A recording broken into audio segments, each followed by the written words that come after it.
За өглөөний мэнд.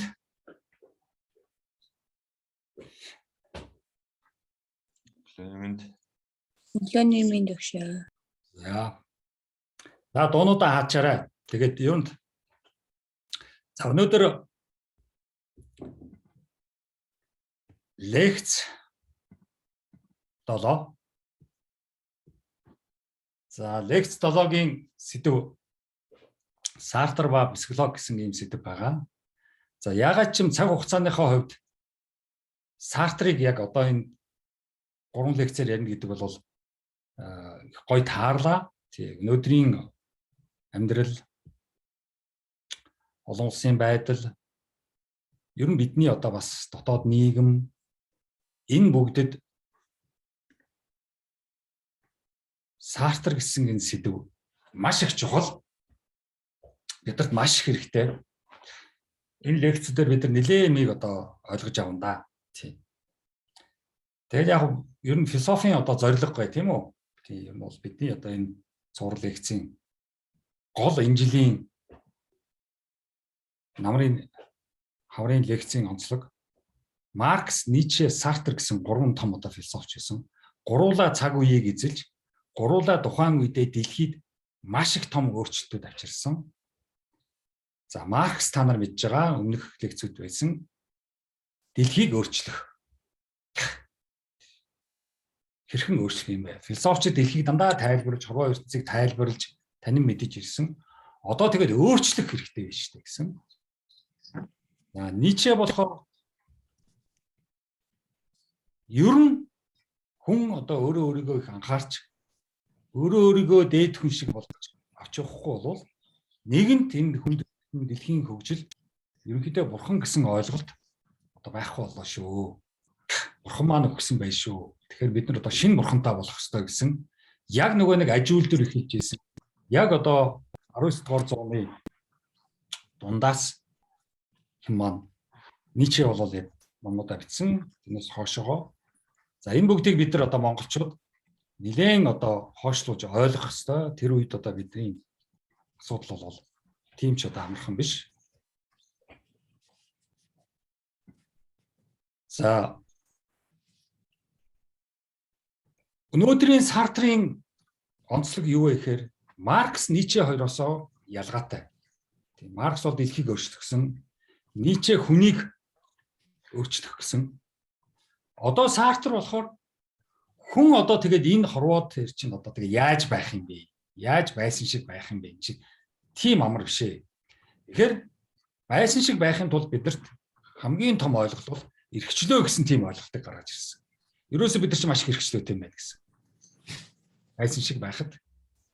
За энэ эрхчлөөгөө одоо тэгээ яах ёстой юм? Тэрийг хэрэгжүүлж эрхчлөөтэй явахад бид нар психологийн маш их асуудалд орноо. Тийм. Энэ их хэрэгслөө чинь биднэрт психологийн асуудалд оруулна шүү. Одоо тэгээд яаж психологийн асуудлаа засаж янзалж шийдэж явах юм бэ гэсэн сэтгэлээ ухаанаа одоо энэ доторхоо яах вэ гэсэн маш том одоо асуулт Сартр тавиад номнуудаа бичсэн.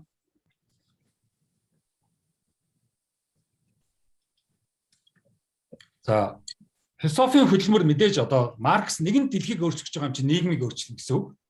Тэгэхээр бараг нийгэм анхны одоо нийгэм судлаач байсан. Нийгэм судлалын эхийг тавьсан гэж одоо болно Марксыг.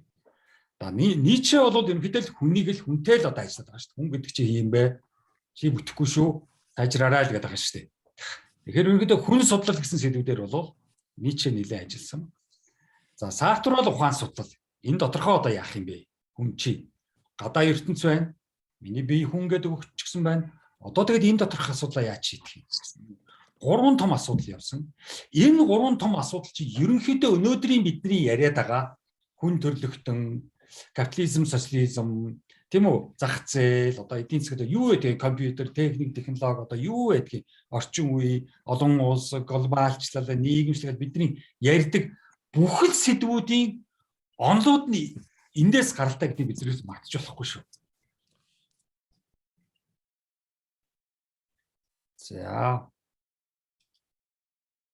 За Сартрын зургийг энэ би гаргачлаа. Тэгээ Сартр бол маш одоо их ном бичсэн. Тэгэл насан туршид одоо ном бичсэн гэдгийг бид нар мэдчихв. За Сартр 1905 онд төрөөд 1980 онд өгсөн. За одоо тэгэхээр миний нөгөө хилээд байгаа маш их чухал хүн гэдэг чинь энэ дээр байгаа байхгүй юу? Яг л одоо 80-аад он хүртэл амьдарч ирсэн гэдэг чинь 80-аад он хүртэл амьдарч ирсэн философч гэдэг чинь одоо нөгөө бидний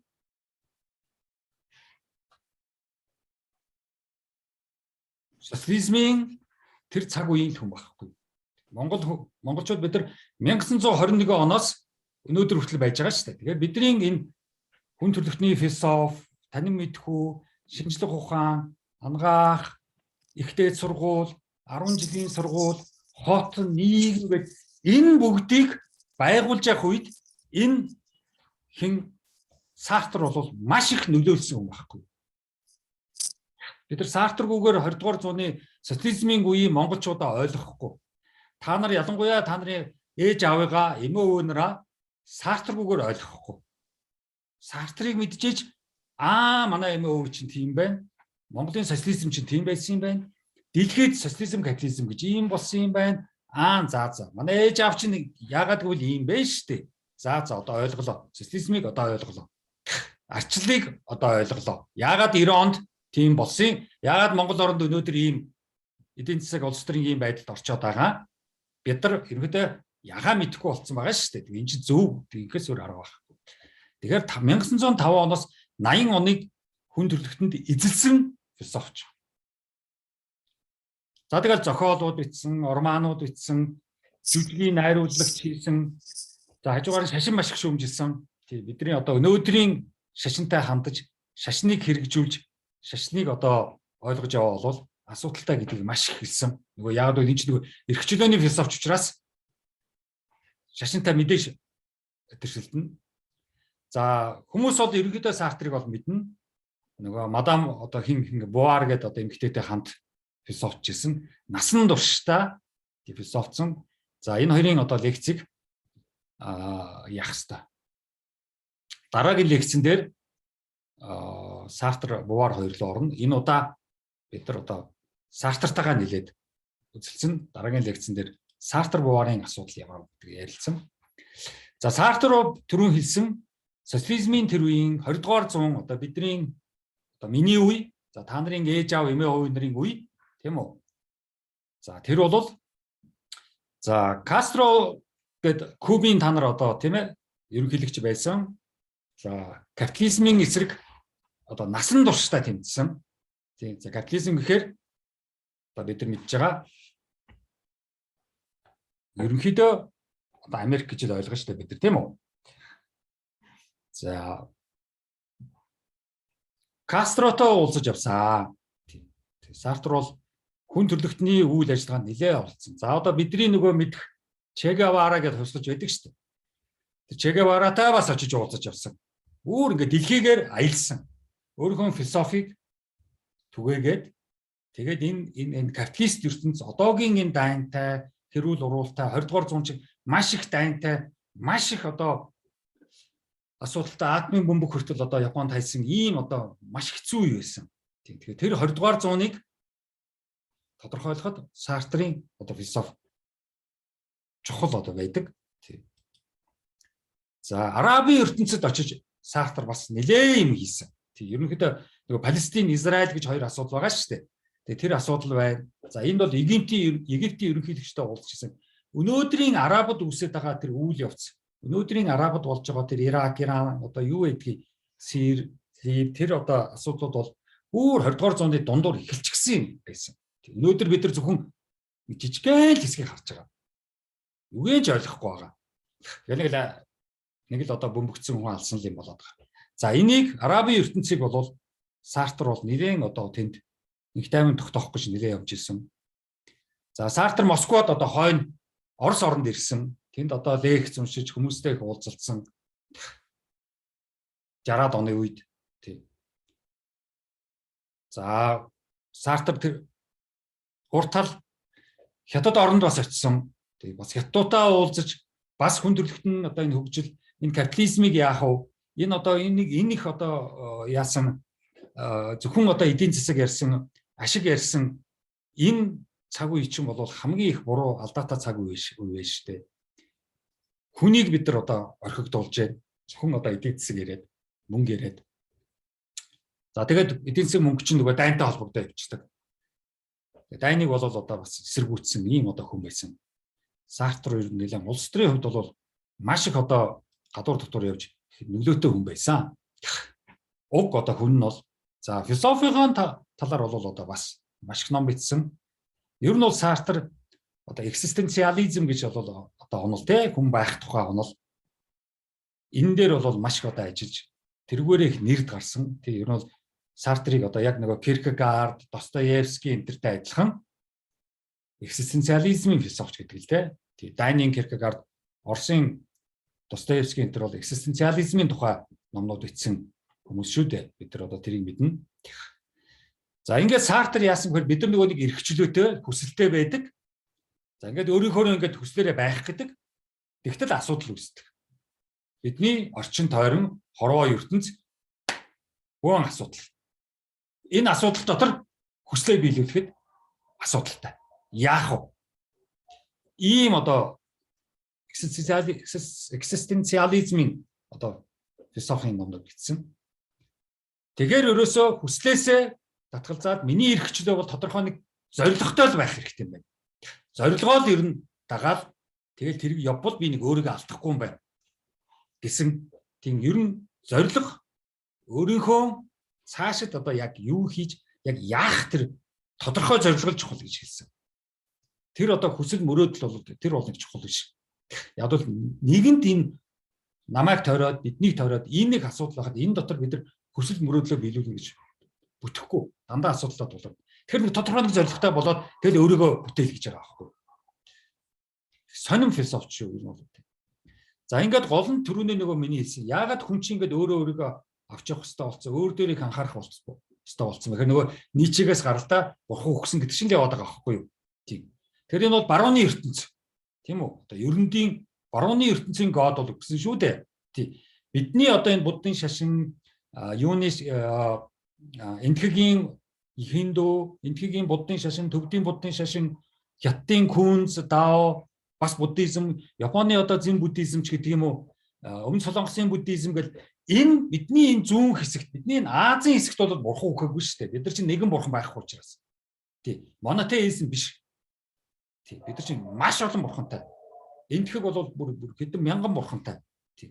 За монголчууд бид нар ч гэсэн одоо тэгэл майдраас ахуулаад л одоо улаан бурхан, ногоон бурхан, одоо цагаан дарих бид нар дандаа дарих гэж нэрлэждэг. Бид чинь бүгдээрээ л бурхтууд шүү дээ. Бид чинь маш олон бурхантай. Галын бурхан, улаан бурхан ч хүртэл байна. Өвчний эсрэг бурхан байна. Урт наслахын бурхан байна. Янз бүрийн тийм.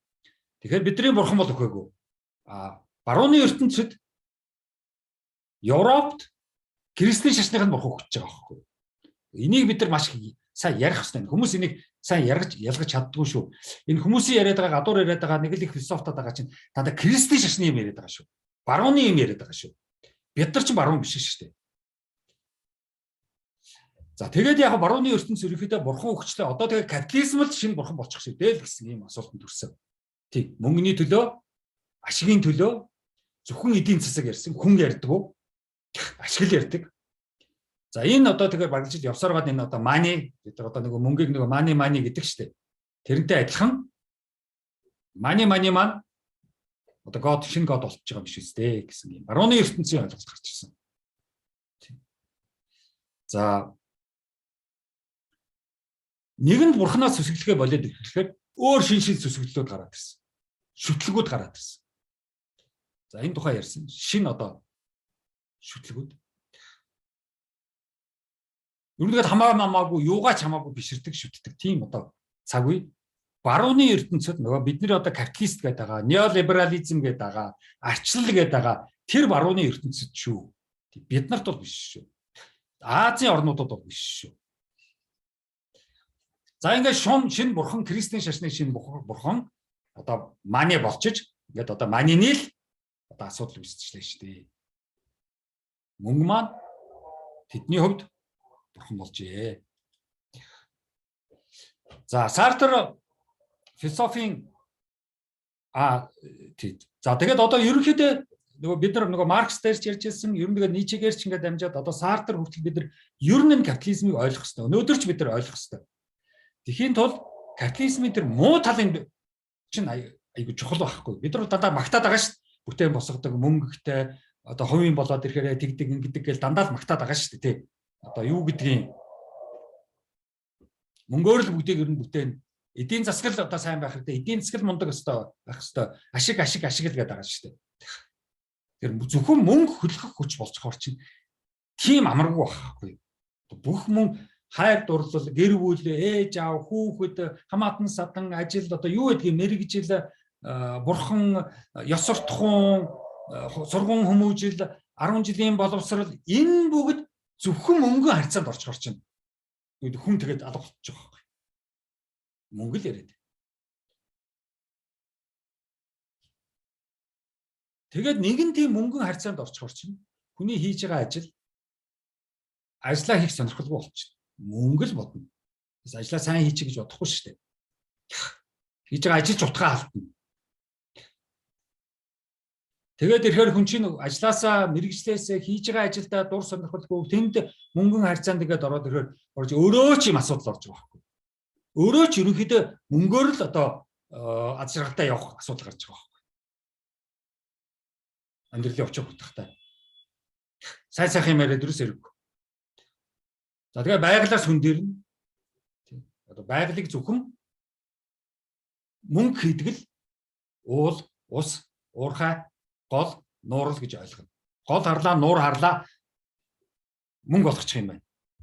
Уул уурхай харлаа мөнгө болгочих юм байна. Тэрээс ямар сайхан нуур вэ гэж харахгүй. Энд нэг жуурсны газар байгуулчих юмсан.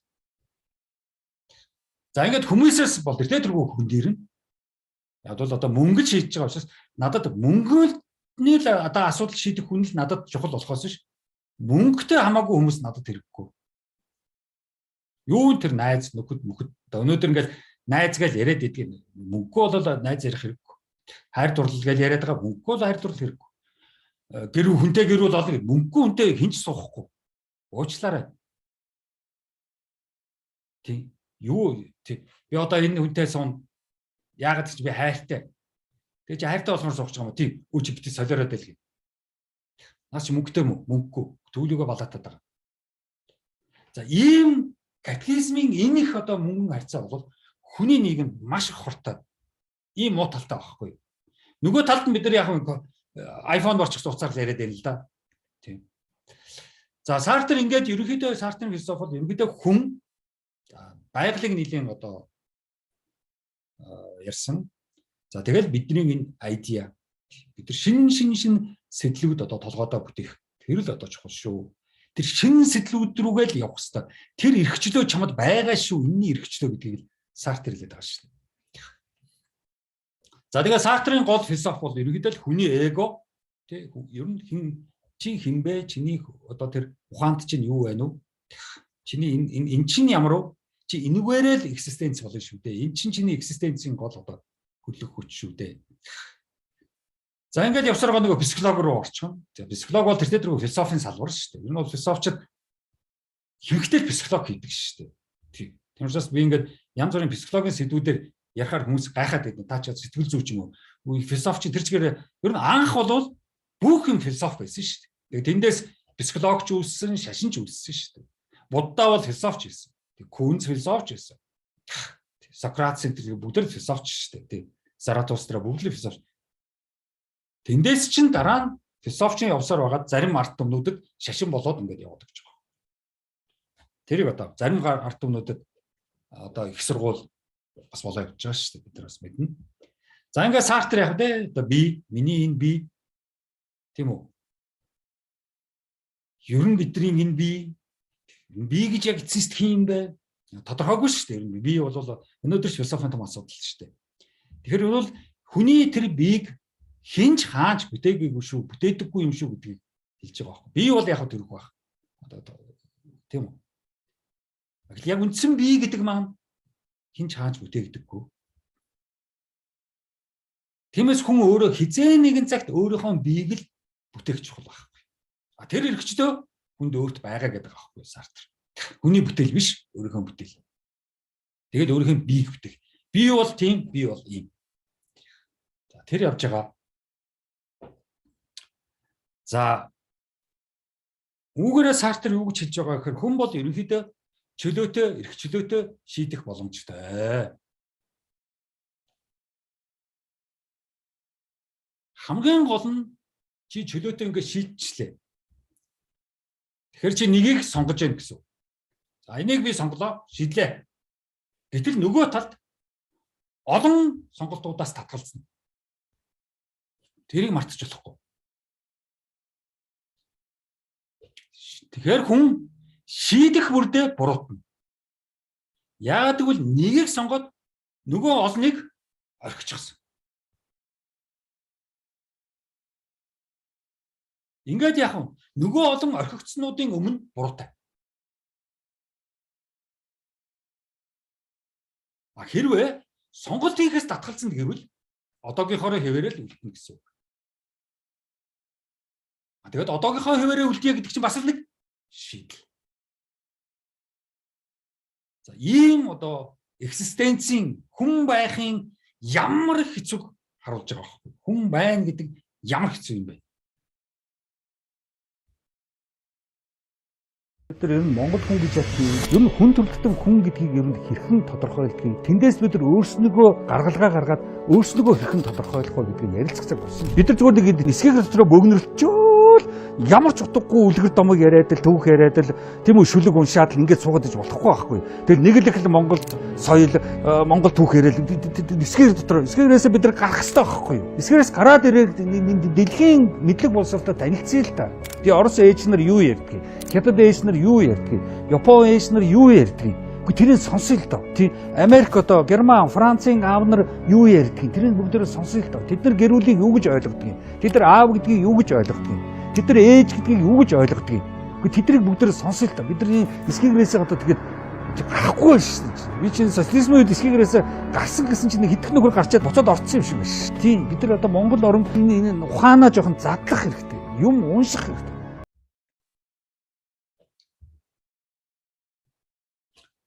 За тэг яагаад бид нар дандаа ингэ шийдэх ёстой, сонголт хийх ёстой юм бэ? Яагаад бол амьдрал богинох вэ?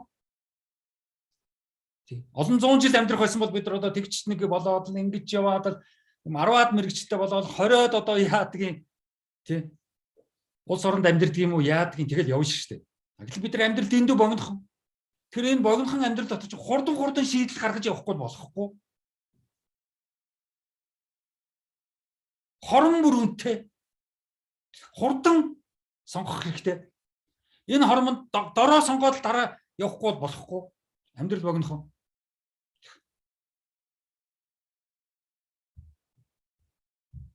Үргэлжийн сонголт явагдана. Бүгдийг дистаралан хийх ямар ч боломжгүй. Нэг нь аваад сонгоод явахаас өөр арга. Тиймээс жоохон байжээ, хүлээжээ, ингэж хийчгээд, энэний дараа тэрийг яагаад, энэний дараа тэрийг ингээд, энэний дараа тэрийг бүтээгээд, энэний дараа тэрийг авч тэр боломжгүй. Тийм цаг байхгүй. Хугацаа чухал. Тэгэхээр философчд өрн дандаа л хугацааг чухалчилдаг. Одоо бид нар Хайдегерийн сургалтанд суужсэн Хайдегерийн нөгөө хүн байх ба хугацаа гэсэн ном байгаа шүү дээ. Байх ба хугацаа гэсэн. Тэр бол нүгэл тэр чигээр хугацаа байгаа шүү дээ. Хугацаанда. За ийм асуудал руу орж ирсэн.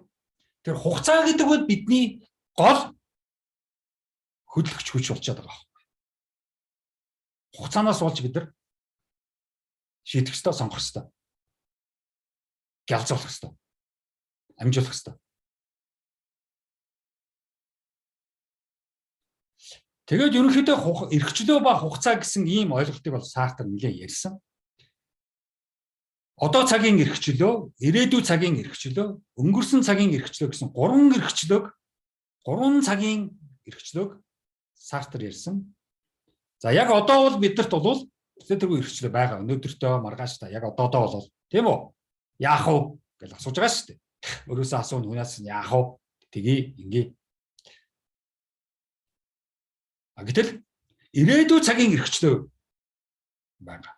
Тэр бол хийгээгүйг хийндэ. Тэрийг нэг хийндэ. Ирээдүйд тэгэндэ гэсэн эрхчлөө бидэрт бол байгаа. Окей. Тэгээ бичил Сартр өнгөрсөн цагийн эрхчлөө ярьж эхэлж байгаа байхгүй. Өнгөрсөн цагт бид нар бас эрхчлөөтэй гэж байгаа. Ямар эрхчлөөтэй? Тэгвэл өнгөрсөн цагаас бид нар хэрэгтэйг нь аваад ирээдүйдээ хэрэглээд явах эрхчлөө бий. Өнгөрсөн цагтаа бид нар ялгаж салгаж шүүгээд өнгөрсөн цагаа өнгөрсөн амьдралаа тэгээд өнгөрсөн амьдралаасаа сайн сайхнуудаа ялгаж яваад тэгээд тэргээрээ явах. Муу мухагаа хайчих. Тийм эрхчлөө бидэрт байгаа.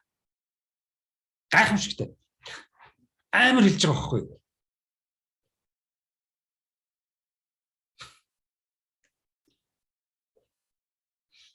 За тэгээд нөгөө нэг хинээ бидний одоо юм дээр лекц сургалт янз бүр яваад байгаа да байх гэдэг тухайн ном те нөгөө being те being гэдэг те sein being энэ их том ойлголт. Грекээр нөгөө онто гэдэг байгаа шүү дээ. Энэ бүх байгаанууд. Энэ байгаа гэж яг юу яриад байгаа? Байдгүй, байсан уу, байх уу? Тэр бүгдийг бид нар хэлээр энэ нэг ядуухан хэлээрээ ядуухан үгээрээ илэрхийлж чадахгүй шүү л гэж байгаа байхгүй. Хүн төрөлхтний хэл чинь бол ерөнхийдөө бидний хэл яриа бол ядуух. Бичгийн хэл рүү орж иж л гэж жоохон баяждаг шүү дээ. Яриан хэл бол хэрэггүй. Номоор дамжиж л хэл одоо жоохон хөгждөг шүү дээ. Тэгтэл хэл бол төгс биш, дутуу, дулмаг, маш их бохир хэл бол. Тэгэхээр энэ их хэлээр бол өндөртгтэн хэлээрээ тийм ч их өндөр түвшинд философийн том ойлголтуудыг тайлбарлаж, нэрлэж оноосон нэр гэдэг шиг тэр бол боломжгүй.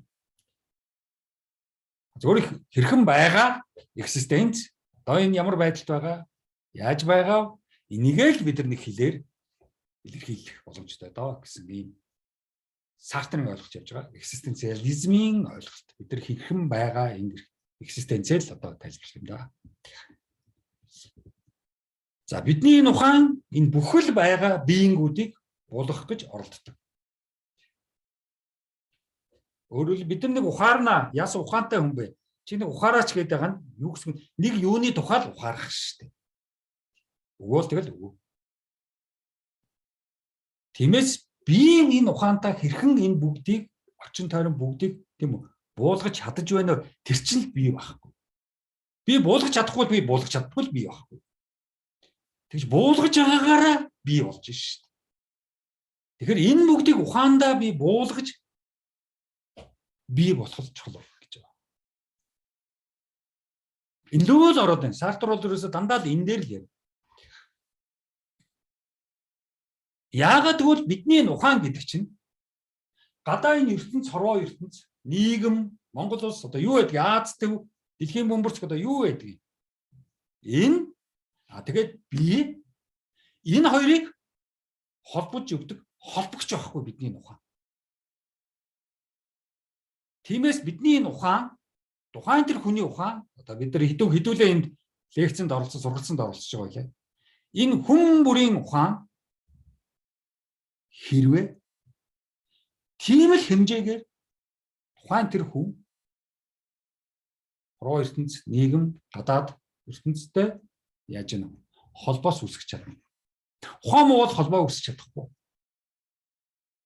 Буруу ойлголттой, буруу яриад, эндүүрэл, андуурал тэгэл одоо явна. Холбоос үүсэх. Тэгэхээр ухаан чинь гол холбогч хүч байхгүй. Тэрийг одоо бас мартчихлаа. Тэгээ нөгөө миний хэлээд байдаг чинь нөгөө энэ ухаанаа хөгжүүлэхэд нөгөө мэдлэг боловсрол өчнөө юм хэрэгтэй. Тэр бол мэдлэг боловсрол бол багаж. Тэр багажаар ухаанаасаа юу бидний ухаанд бий бай тэндээсээ тэр багаж хэрэгслүүдээрээ бид нар гадагшаага холбогдож өөрийгөө таниулж явна шүү дээ.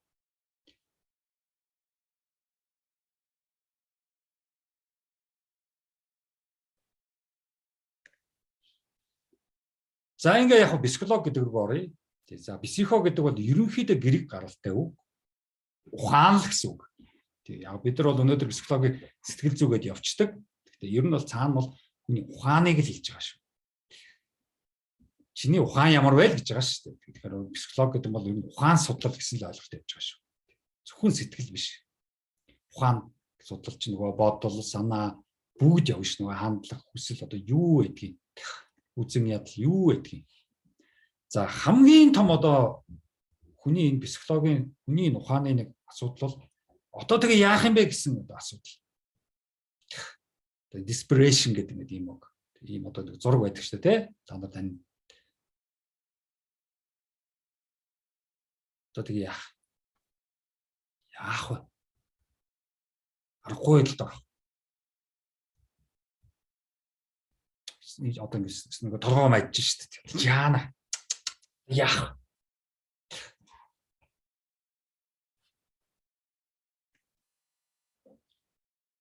Тэгээд desperation бол яг монголоор ерөөдөө орчуулахад бид нар монгол хэлэндээ буулгахад яг ерөөдөө сэтгэлээр унахал гэсэн л үгтэй л их ойролцоо явж байгаа. Яадаг юм билээ дээ. Ер нь гарц харагдахгүй, ерөөдөө жоохон мухарцчихсан. Emotion нэг сонд хэлбэрт орсон, психийн нэг сонд хэлбэрт орчихсон. Нэг тийм найдлахгүй болсон мэт. Яахаа мэдэхгүй байх. Энэ бол одоо психологийн асар том одоо асуудал шүү. Миний ухааны яах вэ? За энд бол нэлээд одоо Сартр хариулах гэж оролцсон. За энд би яг англиар би зүгээр тавьчихсан байгаа. Тэгээ тэр нэг чухал л да. Яг би англи үг ингээд тавьсан. Зүгээр бид нар ингээд номон дээр одоо нэлээд таарлах байх шүү. Энд одоо бас бид нар энэ ухаан тодорхой нэг байдлаар өмрөөнд ороод бүр ингээд хачим одоо балаа болно. гэдэг үргэлжлэх гэдэг. Өстой сонирн болно. Тэгээ тэр ерөнхийдөө бидний гаргаж байгаа төрх бидний feel сэтгэл за perceive мэдрэмж thinks бодол. Тэгэхээр бид нар ухаан ярина гэдэг маань зөвхөн сэтгэл feeling ярихгүй, emotion ярихгүй, perceive ярих байхгүй, perception. Бидний мэдрэмж тэрний цаана бид бодол ярих хэрэгтэй байхгүй. Бодол ярихгүйгээр тийм амар биш шүү.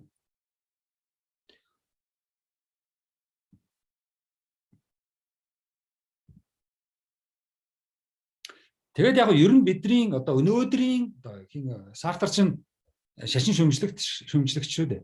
Ер нь өнөөдөр одоо хүмүүс тохиолдоод байгаа маш их том одоо энэ үнэмшлийн болон янз бүрийн буруу ойлголт, буруу одоо янз бүрийн яриад хачаачийн яриад ах чинь ихэнхдээ жоохон энэ шашны тийм үү энд одоо religion гэсэн биш жоохон шашны жоохон гал spiritual гэсэн нэг юмнууд яваад байгаа шүү дээ. Одоо бид нар бол мэдэн ш одоо нөгөө парапсихолог, үзэж хардаг хүн, гадуур ингээл нэг янз бүрийн юмнууд яриад шинжлэх ухааны мэдлэг, бидний баталгаатай мэдлэгээс гадуур тэгэл нэг трансперсоналч гэх шиг одоо тэгж их өөрчлөгдсөн гэсэн гинт өөр болсон ингээд шинэ одоо төрсөн ч одоо юу гэдгийг нэг сонь ингээл гэгэрсэн ч гэх шиг сони юм яриад ингээд байдаг ш. Тэгээ тэр нэг л их мундаг л юм байлгүй.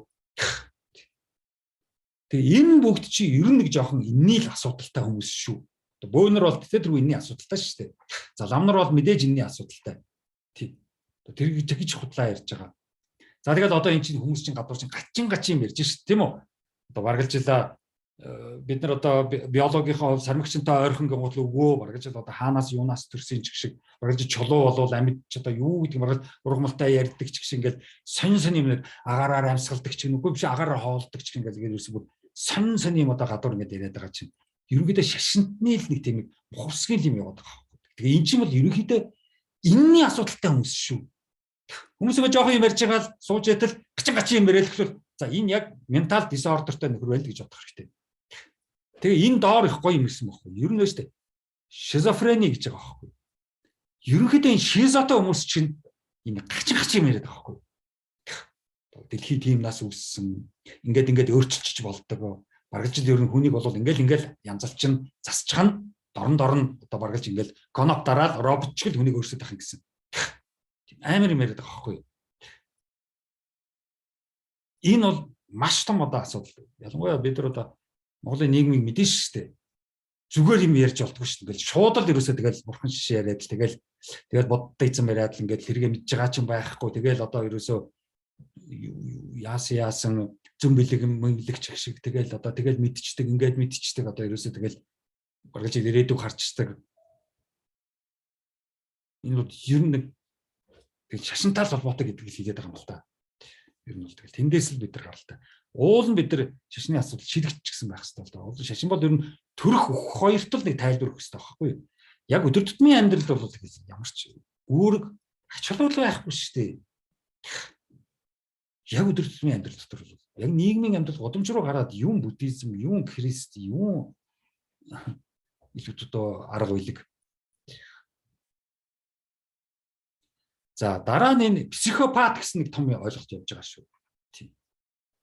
Тэгэхээр энэ бол бас энэ хүний ухаан ерөнхийдөө тухайн хүнийг сааталд орж байгаа. Ер нь энэ ч одоо хэн болж байгаа. Ингээд хүн ингээд танихгүй хачи юм яриад л орилол хашгирал одоо яад чи ичин зомж гэж байхгүй юусоо юу ч тоохгүй. Яасан ч яадгийн гэсэн. Тийм хүн чи маш их бүдүүлэг болно. За энэ бол психопатын том асуудал явж байгаа шүү. Бид нар бол манай нийгэмд бол амар шүү, та нар бол мэдж байгаа шүү дээ. Зүгээр ингээд сайхан үнтэй харьцаад тэгээд ааха гэж ингээд явахгүй. Заавал ингээд нэг юм болох гоо. Заавал ингээд хүмүүсийг асуудалд оруулах гэж. Заавал ингээд өөрийгөө зүгээр нэг л зүрхийг гэдэл ингээд бүр хачин хүмүүс байдаг шүү дээ, бид нар мэдэн шүү дээ. Ер нь энэ улс төр хийгээд яваад байгаа хүмүүс бол яг оюуны өндөр түвшинд ухаантай тийм хүмүүс нэг мэдлэг болсод айхтар хүмүүс улс төр хийгээд байгаа юм биш шүү дээ, бид нар мэдэн шүү дээ. Ер нь жоохон бүдүүлэг, ер нь жоохон психопат нөхдөд энэ улс төрд яваад байгаа шүү дээ. Би ч одоо энэ улс төрийн нам зам юунуудаас жоохон явж ирсэн ш. Хэцүү шүү дээ ер нь бол. Хачаач юм яриад ирсэн. За ийм одоо хүний ухааны асуудлууд бий, нийгэмд оршино. Одоо тэгээ яаж ийм байхад яаж экзистенц болох юм бэ? Янз бүрийн болно. Тэнгүүтэл autosuggestion гэж гоё үг гарч ирж байгаа байхгүй. Тэр нь болохоор ер нь өөрийнхөө ингэ далд ухаан, unconsciousness тийм үү тэр бүгдийгээ ер нь жоохон дасгалжуулж, өөртөө нөлөөлж, аль болох өөртөө нөлөөлж, өөрийгөө засаж залруулж л явах болохгүй шүү. Тэр эрхчлөө бидэрт бие шүү гэж саарт ирлээд байгаа байхгүй. Тодорхой бодлыг давцаар байгаад өөртөө тийм үү гэж суулгаад тэгээ тэргээрээ ингэж явах. Би ингэж болохгүй гэсээр болохгүй. Би тэрийг хийн чадна гэснээр байгаа тэрийгэ чадах. Тэгэхээр өөртөө маш их нөлөөлж өөрийгөө зоригжуулж явах. Тэр эрхчлөө чамд биш шүү. Чи хэн болмоор вэ тэрийгэ болооч гэж одоо саарт ирлээд байгаа шүү дээ. Тэр явж байгаа шүү. За тэгээ та нар энэ фильмийг үзсэн бах те? Энэ Oblivion гэдэг. Тэгэд энэ дээр маш их гоё юмнууд гардаг байхгүй. Ер нь бол бид нар энэ хүн төрөлхтний маш гоё сэдвүүд энд яригддаг шүү. Тэрийг та нар бодороо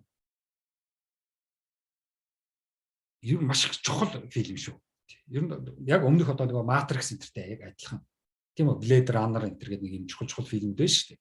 Тэгээ тэр цаагуур философийн оюуны бидэрт маш их юм хилээд байгаа байхгүй. Миний нөгөө кино фильмээр философи дуртай гэдэг чинь тэр шүү дээ. Тэгэхээр энд чи яг бидний энэ яриад байгаа бүхэл сэдвүүд чинь энэ ингээд базагдаад кино фильмээр шууд тулгаад яваад идэг байхгүй. Би ч нөгөө философч юм учраас нөгөө ном бичиж лекц уншихгүй болохгүй. Тэгээ тэр чинь нэлээд одоо ажил орно. Нэлээд махарсан юм болно шүү дээ. Тийм. Фильмүүд чинь их амар шууд дөрүүдээр баг гэж хэлээд өгч байгаа. Тийм учраас Сартр чинь сүүлрээ жүжиг рүү аяг хүрсэн байхгүй. Жүжигийн зохиол бичсэн, романууд бичсэн, философосоо холдож ерөөдөө зохиолч болсон шүү дээ. Клодол философч байсан. Сүүлдээ зохиолч болсон. Тэг би ч гэсэн нэг заримдаа ингэ зохиолч болдог ч юм л гэж бодоод байдаг л та. Гэхдээ философоос нэг орхиод явчихгүй шиг. Тэгээд энэ Oblivion гэдэг энэ фильмийг та нар үзээрэй. Тэгээд энэ яг жүжигчин Том Круз. Би нэг Том Крузыг нэг үзэх нэг тийм дуртай биш л дээ. Тэгэхээр энэ фильм дээр аягүй сайн тоглосон байл. Тийм.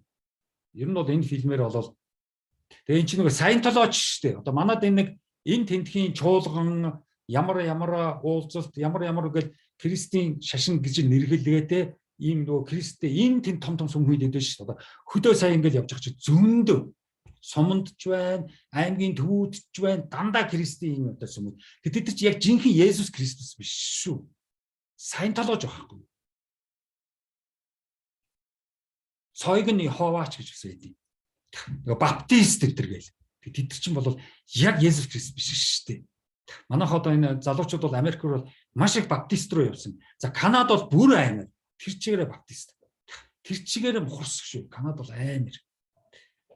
За өмнө Солонгос ч гэсэн одоо нэг мөн шашин гэл амар юм байдаг шүү дээ. Тэгээ энэ нэг яг жинхэнэ шашин биш мөртлөө мухар сүсгийн хүмүүсийн толгойг эргүүлдэг энэ одоо байгууллагуудад энэ Том Круз орчихсон байхгүй. Тархиа угаалгацсан. Гэхдээ яг одоо мэрэгжилтэй сайн юм чи одоо яг гэдэг л одоо фильмээ хийгээл явахаас тий. Үнэхээр сайн тохиолсон байлээ энэ фильмд бол. За энэ Oblivion гэдэг маань ерөнхийдөө энэ яг доотлын та нар энийг уншаарай.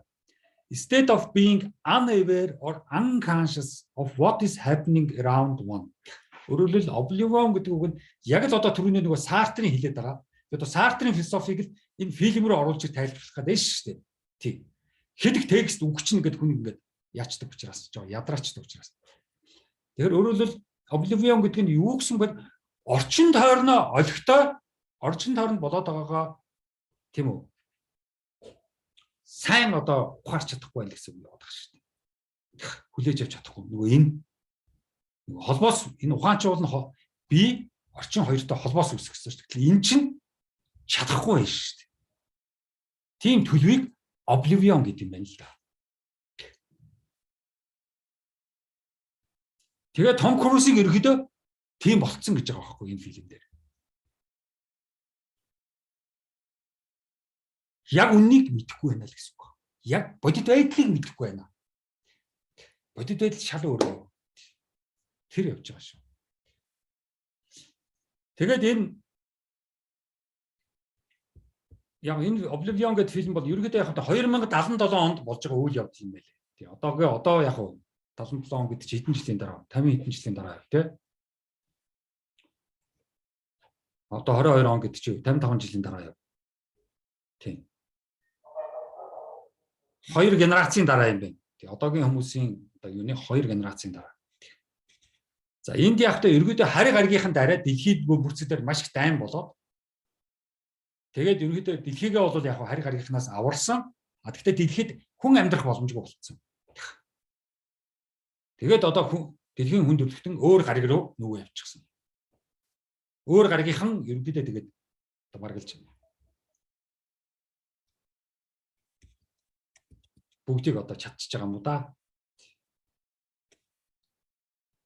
За ингээд дэлхийн одоо усны нөөц одоо юу байдгийг тэрийг одоо тийм үү юмд хэрэглэх гээд ийш тийшээ зөөхөх гээд нөгөө хари гаргийнхан чинь сансарт нисчихсэн Америкийн одоо мундаг сансрын нисгч Том Крузыг олзолж яваад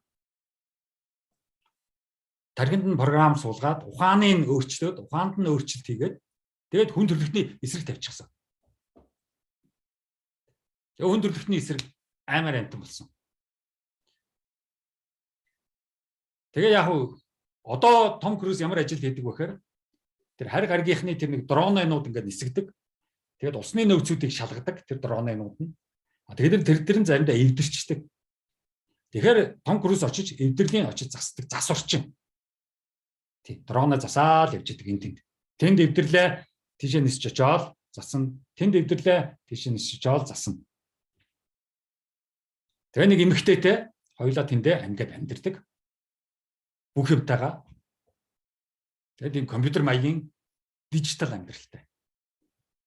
Бүх юм дижитал. Компьютер. Монгоц яриа хөөр бүх юм. За тэгээ явж хагаад газар доор хүмүүс байгаатай гинт таарлддаг. Мэдхгүй явж байгаа. Тэгсэн чинь дэлхий бас байсан зарим хүмүүс нуугдаад газар доор нууц газар байрлчихсан.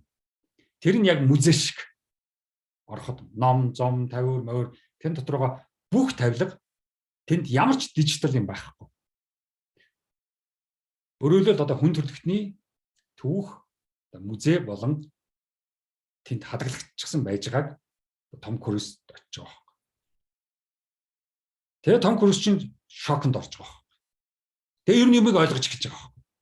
Одоо түрүү нөгөө unaware, unconscious of happening around гэдэг байгаа шүү дээ.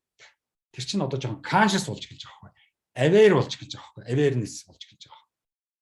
За тэгээд өөдөөс нарцсан энэ хараа. Morgan Freeman сууж. Морган Фриман юу болсон, яасан, чамайг яасан, юу болсон тухай Том Круз-д ярьж өгдөг. Яг л одоо ерөнхийдөө нөгөө юу ч юм бол арай өөрснөө Matrix дээр бол тийм үү? Morpheus, Neo хоёрын яриа өөр байдаг. Энэ яриа бол бас л нөгөө хүн төрөлхтөнтэй хамаатай. Ер нь л бид нар ингээд асуудалд ороод ингээд балардаг. Тэгээд баларсны дараа одоо бид нар буцаж дэлхийгээ яаж аврах уу гэсэн ийм л сэдвүүд рүү ордог шүү дээ. Тэр яваад байгаа байхгүй. Тэгээ энэ хоёрын би ярилцлагын ихгүй тийм англи дээр нь бас тавьсан. Зүгээр ингээд монголоор орчуулахаас шууд ингээд англиар нь бас ингээд яриулсан гоё юм шиг санагдаад. Тэгээд яг одоо Том Круз бол сүүлчийн одоо үлдсэн хүмүүстэй одоо ярилцж байгаа байхгүй юу. Өөрөө ингээд хар гаргийнханд ухаандаа програм суулгуулаад тархиа угаалгуулсан. Одоо тэр угаалгуулсан тархианаас одоо яаж ийн буцаж одоо хүн болох үйл явц нь явж байгаа шүү дээ. Тэгээд Морган Фриман Том Крузэд ингэж хэлдэг шүү дээ. Одоо тэ манай одоо хамгийн сайн хүнийг тэд нэр баримтлаад тэгээд бидний эсрэг болгоцсон. Тэр бидний эсрэг болгосон хүнд нь ямар ч соул байхгүй, ямар ч хүмүүнлэг humanity байхгүй. Тэгэхдээ маш сайн машин тийм бүтээсэн. Тэр чинь бол чи гэсэн байхгүй. Гой хэлж байгаа. No soul, no humanity. Ямар ч одоо тийм одоо сүнсгүй тэ хүн амьд сүнс хүнлэг юм байхгүй. Нөгөө талд нь тэр машин тэгэл хүний үүргээ хүний даалгавар биелүүлээд тэгэл сайн сайхан хүнийхээ эсрэг удаа болгодог. Тэр эн чинь бас нэг хилээд байгаа байхгүй. Өнөөдрийн бидний нийгэм, өнөөдрийн бидний одоо олон улсын байдал, улс төр дэлхий бүх юмгээ тараад байхад бас л тодорхой хүмүүсийг энэ ухааны илүү дутуу болгоод тэнэгтүүлээд тэгээд тэд нар чинь бидний эсрэг, хүндрэлтний эсрэг, сайн сайхны эсрэг ингээд балаа юм хийгээд яваад байдаг. Тэрий чинь ерөнхийдөө капиталист гэдэг нэрэнд орол явж байгаа шүү дээ. Яг бол мөнгөний төлөө учраас. Мөнгө гэдэг том дайсан. No soul, no humanity. Тэрнтэй уулзсан тэрэнд толгоогоо мэдүүлвэл бидний эсрэг, биднийг ална. Маш их гоё тийм философи юм яваад байгаа байхгүй.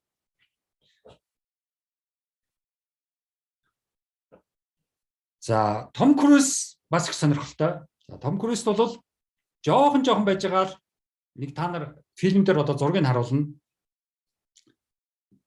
Нэх гоё байшинд очдог штэ. Пянц тоглуулагч, монголуулагч янз бүрийн юмудтай. Тэр нь бол ерөнхийдөө Том Крузыг тэр эскапизм гэдэг явагдаж байна гэдгийг хэлж байгаа байхгүй. Тэр нь юу гэвэл зүхтаах, зайлах юмнаас. Тэр нь юу гэхээр mental diversion from unpleasant or boring aspects of daily life. Өдөр тутмын нэг boring нэг амьдралаас төрч гисэн зүхтааж нэг амардаг энэ өдөр тутмын нэг юм байна шүү дээ. Boring, ядаргаатай. Дахин давцгцсан. Хэрэгтэй хэрэггүй ховж юу яриа одоо юу байдгийг балаа сошиал медиа одоо юу байдгийг. Тэрнээс хүн бол аль болох одоо депресд орж өөрийгөө зовоож яхаар тэр балаа юмнаас escape болох. Ийм одоо онол. Тэгээ Том Круз ерөнхийдөө нэг тийм та нар мэдээж хуучин байшинд очдог шүү дээ. Тийм үү? Энэ одоо байж байна. Нуурын дэргэд гой байшин тэгээд очдог. Тэгээд тэнд нь очихоор номнууд, пянц тоглуулагч нөгөө одоо би одоо оюутан байхдаа хэрэгэлдэг байсан пянц тоглуулагч. Би ч одоо их гой пянц тоглуулагчтай олон ч пянцтай байсан тийм. Пянц тоглуулдаг байлаа оюутан байхад. Германд. Тэгээд тэрийг харахаар надад бас гоё байдаг. Тэ? Одоо тэр хуучин лугаа, хуучин юм игээд харахаар. Тэгэхээр өөрөөр хэлбэл нэг талд nature, нөгөө талд high-tech байгаа байхгүй. Энэ high-tech-ийн орчин одоо энэ дотор чинь Том Круз найз эмэгтэйтэйгээ ойлгохнаа л байгаа шүү дээ. Бүх юм нь дижитал. Тэгэл бөөн дизайн. Ер нь шүү дээ. Би яагаад энэ Oblivion гэж фильмийг бас үзээд их дуртай байсан бэхээр маш их дизайн гардаг юм аа. Тэгээ маш гоё фэшн гарна. Маш гоё хувцас, үсний засалт ерөөсөө тийм. Энэ Том Крузийн найз эмэгтэй байгаа шүү дээ. Энэ даалгавар аваад явахад нь тэгээд компьютераар Том Крузтай харьцаад тийм даалгавар үлээ тэрийг биелүүлээд тийшээ явуулаа гэж. Тэгээд тэр хүмүүсийн тэр хувцас, хунар энэ өрөө, сандал, ширээ бүгд тэр чигээр дизайн, эстетик гайхамшигтай гоо сайхан эстетикийн нэг талдаа. А нөгөө талдаа натур, байгаль. Энэ бас энэ уулс, энэ мод, энэ нуур тийм үү? Энэ бүгд бас байгалийн гоо сайхан эстетик. Энэ болохоор хүний бүтээсэн гоо сайхан эстетик. Энэ нь болохоор байгалийн бүтээсэн гоо сайхан эстетик. Тэгээ энэ хоёрын дунд хүн нааш цаашаа савлгаатж байгааг харуулж байгаа байхгүй.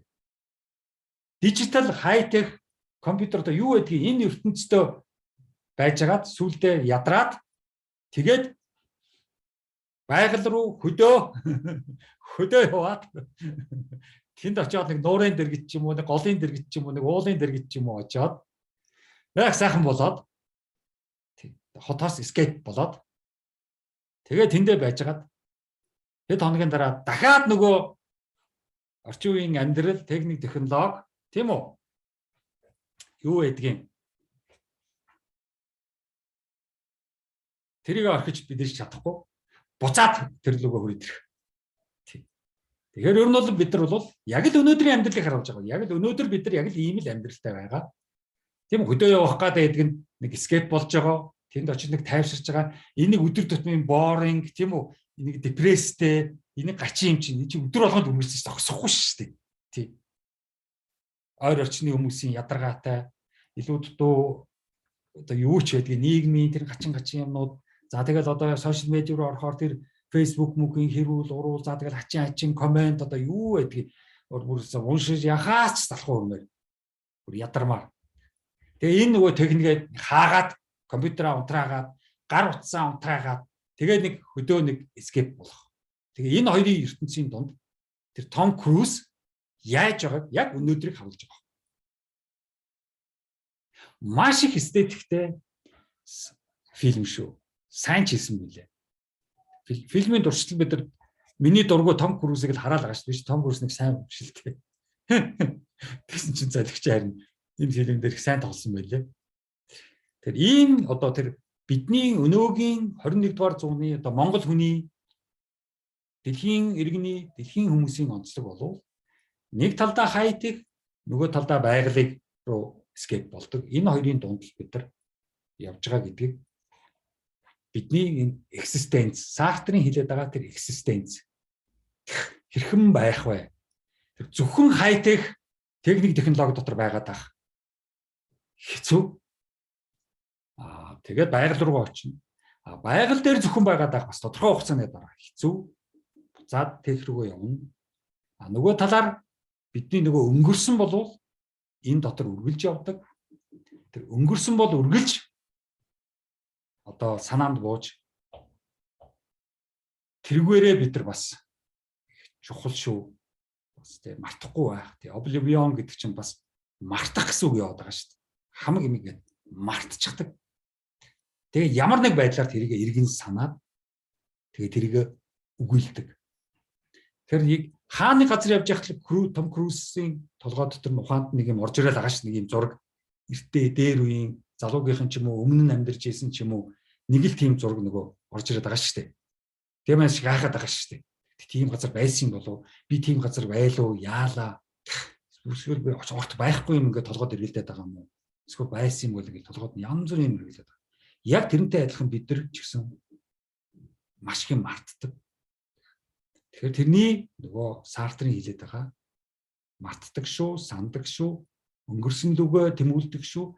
Тэгтээ бидний өнгөрсөн цагийн эрхчлөө бол тэндээс сайн сах юм аваад үлдэх чухал шүү гэж байгаа. Муу мухай чинь бид нар саад болно. Тэрийг хай орхил гэж байгаа. 40 оноос хойш Монголын энэ орчин үеийн түүхэнд бол хин ч эрхчлөөний тухай, тэгшэрхийн тухай, шудраг усны тухай номлож байна. Хорвоо шудраг бус хамгийн шудраг ус юу? Амьдарч цоглоо явж байгаа хүчж байгаа шүү. Хайр бол шудраг ус шүү. Хайрын шудраг нь ерөөсөө байхгүй. Заавал нэг тал нь ялдаг байхгүй. Тэр болж үл ялдаг тал нь л орох гэж хичээх хэрэгтэй. За тэгэл тэмцэл үсэн шүү дээ. Тэгэл зодоо болно шүү дээ. Найрыг гартаа авдаг болж байгаа бол тэгэл тийм болно шүү дээ. Зовж чаргаж байхгүй. Энд чарахгүй гэж зовх. Шинжилгээ жаргал агшилгүй зам. Ер нь болж өгөл сайн сайхан юм бодож явах хэрэгтэй. Тархинд аягүй хэрэгтэй байхгүй. Тархи амардаг байхгүй. Муухай бодлоо тархи амардаг. Хороод байгаа хүмүүс хэрэгтэй ирэхгүй хүмүүс хачаа чинь байж болно. Хамаагүй өөрөөс дотроо сайн сайхан бодоод явчих хэрэгтэй. Та нар бол гар утсаараа өөрийнхөө хинбэ гэдгийг бүгдээрээ гар утсан дээр илэрхийлчихсэн. Юу хайж байгаа, ямар үг хайж байгаа, ямар зургнууд байн үзэж байгаа, ямар одоо цүнх, ямар гутал. За эрхчлөө гэдэг чинь байж шүү дээ. Эхлээд байж шүү дээ. Хүн урагшаага эрхчлөөтэй болохын тулд артлаасаа тэр бүх дарамт тийм үү арталтаа одоо зууралцсан тэр бүхнээс салах. За мухар сүсгээс одоо яаж чөлөөлөх вэ? Маш монголчууд битүү мухар сүсэг шүү дээ. Тэгэл одоо хажуудлын хан манны цаан чи бөөлөл байгаа шүү дээ бөмбөрдөл. Зан заншлаас хурдан салтэрсэн явчихгүй шүү. Орчин үед зан заншлсан гэдэг. Яг зан заншил чинь нөгөө нэг орчин үеийн мэдлэг боловсролыг бодоход нөгөө нэг стрессгүй байхгүй. Мэдлэг боловсрол чинь стресстэй байхгүй. Одоо та нар энэ номыг уншлаа стресстэй шүү дээ. Барилгал хогон саунд хийн шүү дээ. Юу гэдэг тэгээрээ. Зан заншил яриад, уламжлал яриад ингээд хэлээ. Ямар стрессгүй байхгүй. Тиймээс Монгол хүн чинь зан заншил руу явдаг байхгүй. Уул стресстэй хэвээр. Стресстэр тарих өгч байгаа. Уншууд бүрэх тарих өгч. Монголын нийгэм чинь Монгол орчин нэг ном уншдаг учраас тархины ерөөхдөө өгчдөг. Хөрхөн ихэс төрсэн биенүүд л халтаад идэх таа бийдүү тий. Хөрхөн өндөр охтод бизнес ашгүй. Асуудал боловсролтой болох эрх бас үүрэг гэж шүү. Монгол хүн боловсролтой болох үүрэг шүү. Яг бол нийгэм хүмүүсийн дунд, гэр орны дунд, хамаатан садлын дунд, найзуудын дунд нэг нөхөр боловсролгүй тэгэл дуусаа гайтай байдаг шүү. Та тэгэл энд байж та найзуудын дэгшэрх, хосуудын дэгшэрх, хайр дурлалын дэгшэрх зөндөө юм байна. Үнэт зүйлийн дэгшэрх, насны дэгшэрх, шүүн залуу хүний хоорондын дэгшэрх, чадварын дэгшэрх. Бид нар ч нэг эрдэм гэдэг үг буруу хэрлээд байдаг л та. Эрдэмтэн энэ гэдэг л та. Өгвөл тэ эрдэм дотор ч одоо нэг justice чи явж байгаа байхгүй юу? Justice гэдэг чинь ирчүү шүү. Дөрвөн том ирчүү явж байгаа шүү. Justice явж байгаа шүү. Wisdom явж байгаа. Юмыг тааруулах тохируулах явж байгаа. Хичээр хатуужлал явж байгаа. Бүгд том эрдэмүүд. Тэрэнд суралцахад маш хэцүү. Яг монголчууд энэ бүгдээс ягаад зутаагаад байдаг вэ? Яг хэцүү учраас. Биднээс бүхэл энэ ёс суртахууны, хүн ёсны, оюуны төвшиндэг тэр бүх юмны насан туршдаа тэрнтэй ойртохгүй байсаар байгаа. Тэгэл одоо нөгөө тэнгэр дэвшний эдгээр байгаа шүү дээ.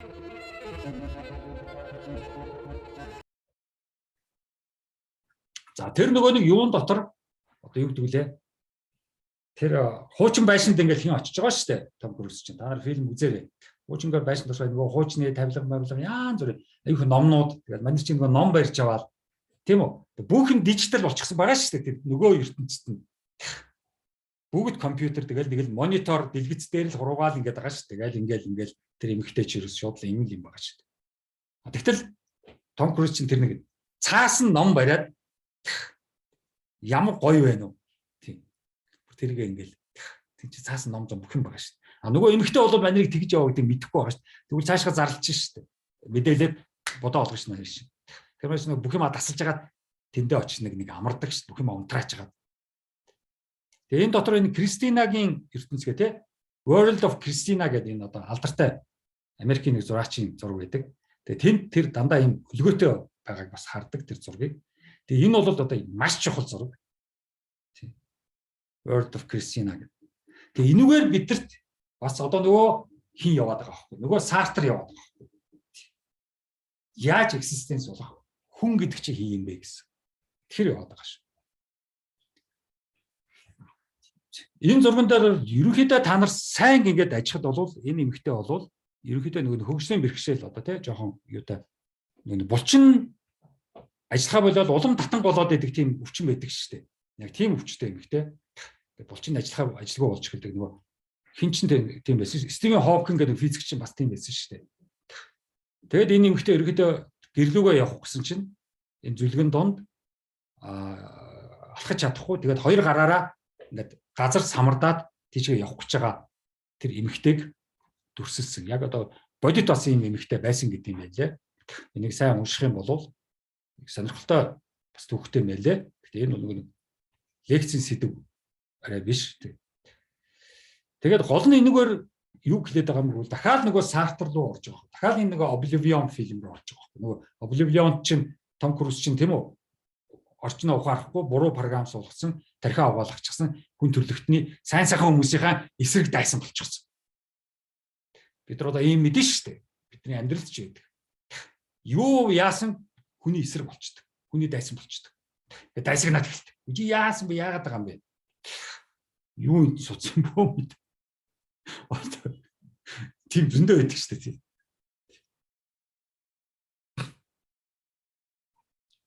За энэ Кристинагийн ертөнц гэсэн зургийг яагаад одоо Oblivion фильмээр тавиад байгаа? Яагаад энэгээр бидэрт эцсийн эцэст юу хэлээд байгаа юм бэ? Энэ зураг бидэрт эцсийн эцэст юу хэлээд байгаа? Эндээс бид нар ямар урлагийн философи, уран зургийн одоо тийм эстетик ярих хэрэгтэй юм бэ гэх. Ер нь бол эмэгтэйгийн тэр бие одоо бэрхшээлтэй байж штэ явах. Ерөөдөө биендээ баригдсан эмэгтэй гараараа урагшлахгүй гэж буй.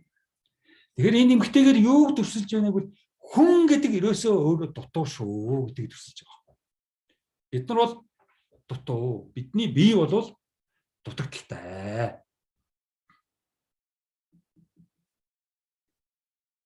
Бид бие гэсэн шорондоо баригдсан.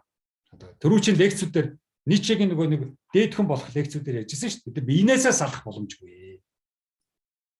Ганцхан ухаанаасаа салах боломжтой. Өмнөх ухаанаа хөгжүүлээд хэрэггүй ухаанаа засаж янзлаад шүлтүүрдээд тийм үү шинэлэг ухаан руу очих бол боломжтой. Тэр яваад байгаа. Тэрийг биенээс салах боломж.Эл үхэн шүү дээ. Одоо энэ Oblivion дээр дандаа тэгж байгаа шүү дээ. Бид нар бүгдээр тэр төрөг үхэн гэдэг л явж байгаа шүү дээ. Гэхдээ атайхан л өгчих чухал шүү гэж байгаа шүү дээ. Зургийн цаад одоо гол агуулгал за нэгэнт хүн одоо биедээ баригдсан биенээсээ гарах боломжгүй юм байна. Өөр биелүү шилжих боломжгүй юм байна. Тийм үү? Тэгэхээр бидэрт энэний эрхчлөө байгаа. Оюуны эрхчлөө байгаа шүү. Тэрүүгээрээ бид нар маш их одоо хийж үтээж тэр эрхчлөөгөө идэх боломж байгаа. Би яах вэ? Тийм л байдгийг байгаа биз. Дутуул байгаа биз. Дутуу.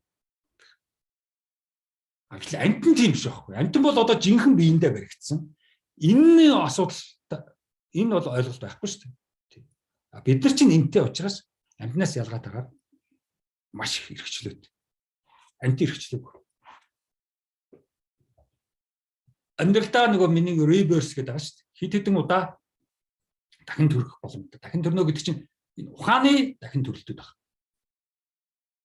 Өмнөх үнэмшил, өмнөх мэдсэн, өмнөх зөв гэжсэн, өмнөх буруу гэжснээс салах байна.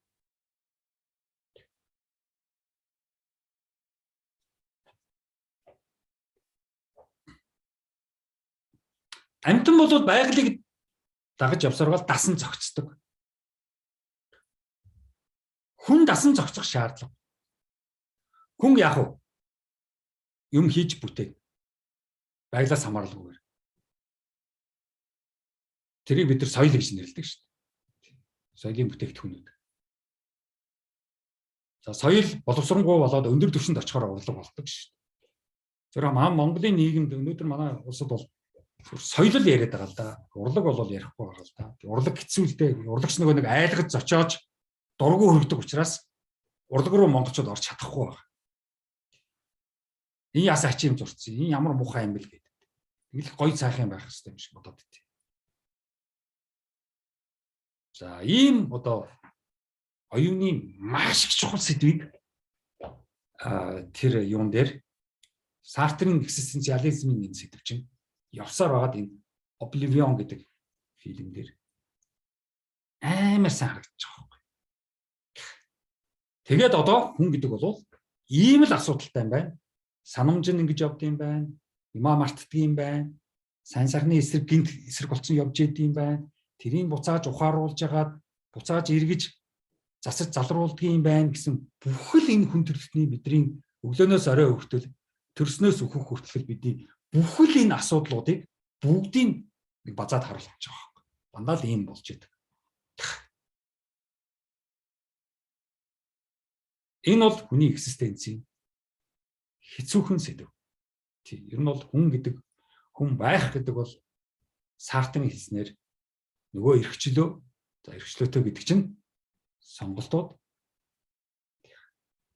За тэгээд Oblivion-ы нэг хамгийн гоё одоо хэлсэн үг нь юу байдаг вэ гэхээр бити нэг их асуулт тавиарай л гэсэн үг тэр фильм дээр хэлдэг байхгүй. Энэ өстө маш гоё үг шүү. Ер нь хүмүүс хэрэггүй асуултууд хүнээс асууж хэрэггүй юм их асуух гэдэг. Хорвоо ертөнцийн талаар, амьдралын талаар, шашин одоо юу л эдгийг хувь заяа, аз жаргал, хайр дурлал одоо юу гэдэг үзэн юу гэдэг бүхэл хүндрлийн бужигнсан олон экзистенцэд нөлөөлдөг олон сэдвүүд байна шүү дээ. Тэрийг ерөнхийдөө өөрийнхөө ухаанд буулгаад л ойлгоод тэгэл явж явах чухал шүү. Байн хэрэгтэй хэрэггүй асуулт бол их чухал шүү. Өөрөө л өөрийгөө бүтээх чинь чухал шүү. Нөгөө Сартер хэлээд байгаа шүү. Чи хэн болмоор байна? Тэр хэн болох эрхчлөө чинь чав байгаа шүү гэдэг байгаа шүү. Тэр түрүүн тэр дахиад тэр нөгөө юу орё? Сартер руу орё. Гол нь энэ шүү.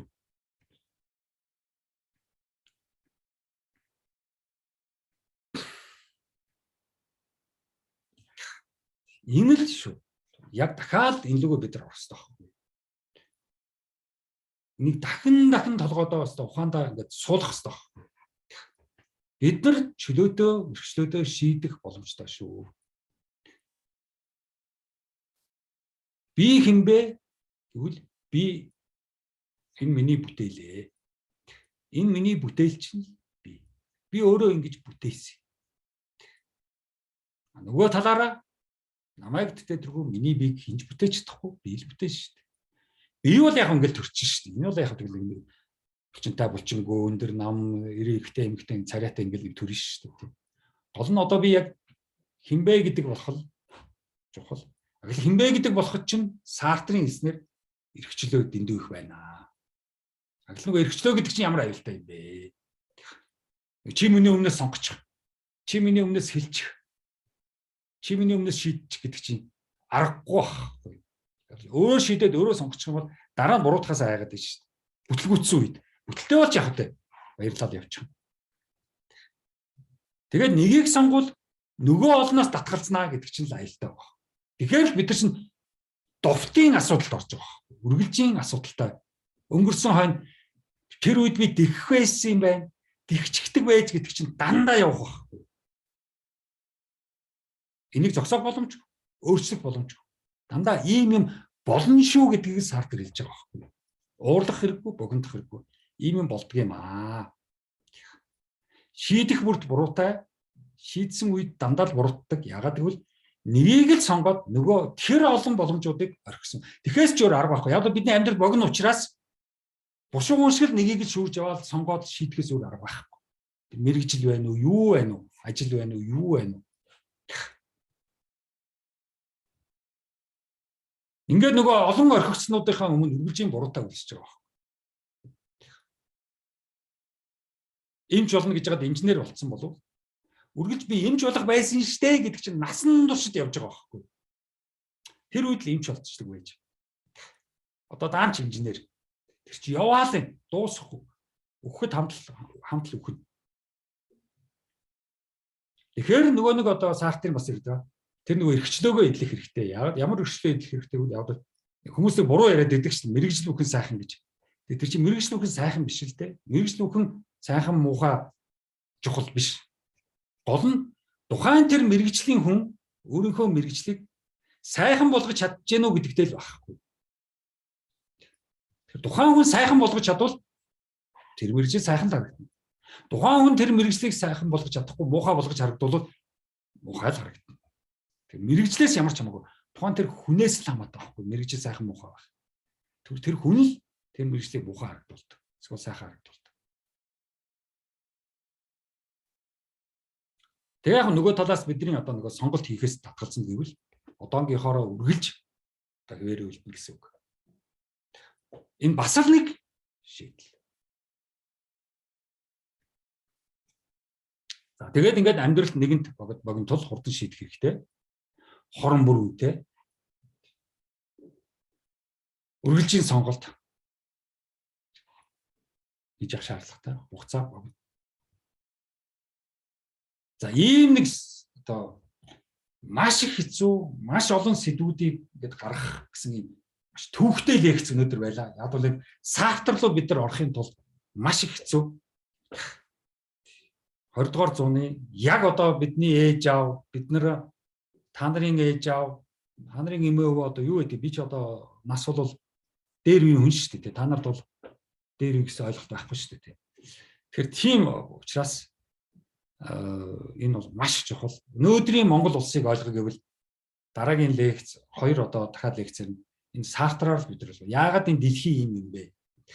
Бид нар ч дөнгөж 1921 оноос нэг хойш нэг жоохон яагаад 1949 онд Хятад Орос хоёр нэг юм Монголыг тусгаар тогтносон болгоод нүүбдэр Хятад Орос хоёр нэг бидрийг нэг дэмжиж нэг ерөөхдөө тусгаар тогтносон орн болголоо шүү дээ. Тэгээ нэг өөр юм бид нар мэдэхгүй шүү дээ. Юу тэр сартар. Сартар том философтод Хятадд очихсон, Оросд очихсон явж хахад бид нар энд дөнгөж анхныхаа багш, анхныхаа одоо юу гэдгийг эмч, анхныхаа хүмүүсийг л нийгмийн хамгийн анхдагч хүмүүсээ дөнгөж л хөдөөнөөс авчраад сургаж нэг юм мэрэгжлийн дөртөө болгож илаа шүү дээ. Тэгээд манай ээж аав бид нар бол хөрхийн анхны л одоо хөрхийн эмч багш хүмүүс шүү дээ. Тэгээд тэрэндээ мэдээж яаж сайн байх вэ гэдэг чинь анхны гэдгээрээ л хөрхийн мундаг харагддаг болохоос биш. Одоо яг эренчийн дамжсэртэй адилхан анхны гэдгээр л мундаг харагдаж байгаа шүү дээ. Тэрээс өмнө юу ч байхгүй юм чинь. Одоо дараагийн 2 дахь 3 дахь генерацаас бол явж байгаа боловсронгуй болол явна л да. Тэгэхээр энэ барууны энэ ертөнцийн энэ Ницше ярьдаг, энэ Маркс ярьдаг эдгээр чинь тэр хүн төрөлхтний хөгжил, философи, сургам хүмүүжил, ормаа, ном, дэвтэр, улс төрийн онол юу гэдгийг нийгмийн ол тэрүүгээр ямар нэг хэмжээгээр ингээд Монголд төрж ирсэн байхгүй. Янз бүрийн замаар орж ирсэн. Тэгсэн мөртлөө бид нар нөгөө нэг юу гэдэг утгаараа, escapism гэдэг утгаараа, зүхтаг гэдэг утгаараа жоохон байжгаад мэдлэг боловсруулаар зүхтагаал гандаа явдаг чинь тэр байхгүй. Тэр их онол томьёо тэр мичин бид нар чинь эндээ болоход хэцүү байж штэ. Тэр 90 оны арчилчин бол ерөнхийдөө бид нар энэ их мэдлэг хүн төрөлхтний шинжлэх ухаан, физик, математик, доктор, профессор энийг чинь бид нар тэгж хурдан чадахгүй юм байна штэ гэж л одоо Сүхбаатарын талаар гарч ирсэн штэ. Одоогийн та нар ээж аав эмээ өвнөрөө ойлгох хэрэгтэй. Тэд нар чинь тэр социализмын тэр их мэдлэг боловсролыг дийлээгүй даагаагүй байхгүй. Худлаал баахандаа профессор, худлаал баахан төрийн шагнал гавьяат маваад шагналууд өгж ирсэн болохоос биш. Яг энийгээр дийлэх байхгүй. Тэгээд 90 онд бүгдээрээ гарч ирээд бүгдээрээ мухарсаг болоод бүгдээрээ нутаг руугаа яваад газар дээрээ өнгөрж төрсөн нутаг дээрээ өнгөрөөд л одоо тэр чинь гачгачин болоо шүү дээ. Сувраа муурга босгоод л хөөхөн амтд аргагүй байхгүй. Эсхийг гэрээс гаргаж ирээд шууд мэдлэг боловсрол руу тулгарч байгаа юм чинь том яриад л. Сүүлдээ одоо тэр манай ээж амаа бол ядарсан шүү дээ. Манай ээж бол одоо тэгэл хөрхөө одоо тэгэл бурхшаа шийдэл сууж байгаа шүү дээ. Тэр нь ч амар уул урган судлалын багш байсан шүү дээ. Тэгэд энэ дийлэг тэр мэдлэг боловсролыг дийлэг. Тийм явж байгаа шүү. За ингээд яг буцаад ерөнхийдөө Сартартайгаа ингээд танилцахад ер нь бол Сартар бол одоо гайхамшигтай философч. Философч хүн ер нь ийм л байх хэвээр. Нийгэм рүү орж, хүмүүстэй ярьж, хүмүүсийн донд орж, асуудлыг ойлгож явж явах хэвээр. Тэрнээс одоо зүгээр зохиолч юм шиг гэртээ суугаад ном бичээд авах биш. Эсвэл одоо шашны хүн шиг сүм хийддээ суугаад авах биш. Философч хүний онцлог болов шууд ингээд нийгэм рүү орж ирээд хүмүүстэй ярьдаг. Тэгээ нэгэнд хүмүүстэй ингээд ойрчхоор бас жоохон эрсдэл өндөртэй байдаг. Яг бол хүмүүс нэг эн чи энгийн хүн байж штэ ярьж байгаа минь энгийн байж штэ гэдэг ингээд нэг жоохон ингээд философиг нэг жоохон яачих гээд байдаг. Бас хэд их энгийн болгочих гээд байдаг. Нөгөө талдаа энгийн болгож хүмүүстэй ойртуулж ярьж инхээс өөр арга байхгүй. Нэх ч хүн ойлгомжгүй гачин номнууд биччихээ тэрийг бас хүн тулгаад иж болохгүй шүү дээ.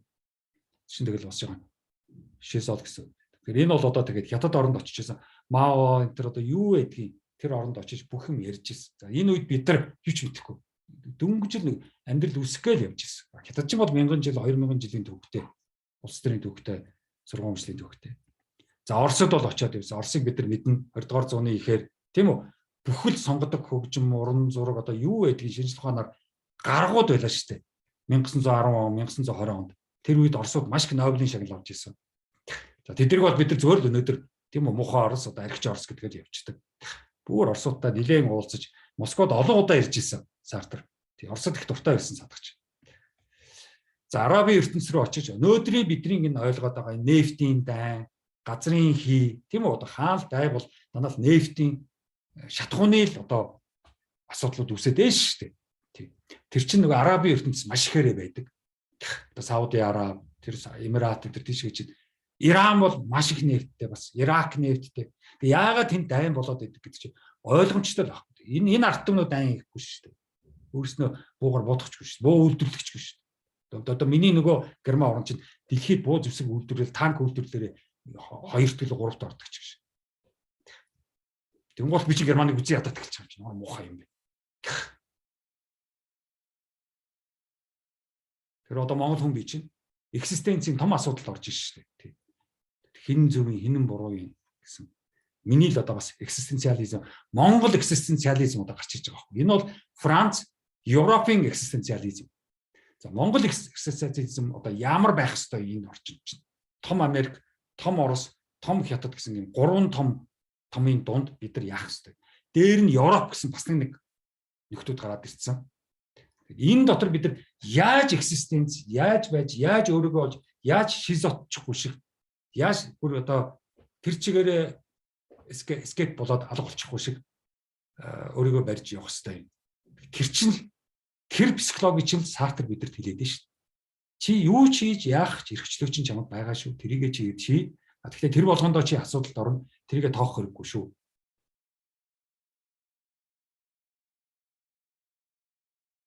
Тийм таалалтууд. Че Гевара гэдэг мундаг хөлсгөлч байсан. Капитализмын эсрэг. Одоо өнөөдрийн лекц одоо Америкийг л муулсан, Европыг л муулсан лекц боллоо да. Капитализм.